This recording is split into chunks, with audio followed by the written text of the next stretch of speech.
In today's video, I'm going to teach you how to change the text box color in Google Slides. By the end of this tutorial, you'll be able to add a pop of color to your presentations, making them more visually engaging and tailored to your theme. Let's get started. First, head over to Google Slides. You can do this by typing Google Slides into your browser's search bar or by going directly to the Google Slides URL. Once there, sign into your Google account if you haven't already. This step is essential because it allows you to create, edit, and save your slides seamlessly.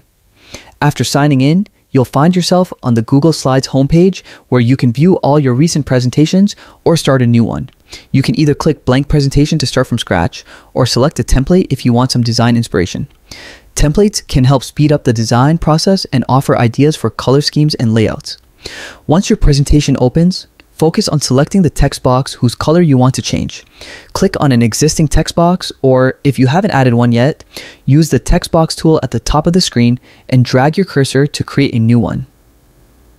Now for the fun part, changing the color. Look at the top bar for the fill color icon, which looks like a little paint bucket. Click it and a drop-down menu will appear showing a variety of colors. You can choose from standard colors, explore more shades, or even add custom colors to perfectly match your brand or theme. Clicking on any color will instantly fill the text box with your chosen shade. Experiment with different colors until you find the one that best enhances your slide. You can also combine text box colors with other elements, like background shades or images, to make your presentation visually cohesive. And there you have it. You've successfully changed the color of a text box in Google Slides.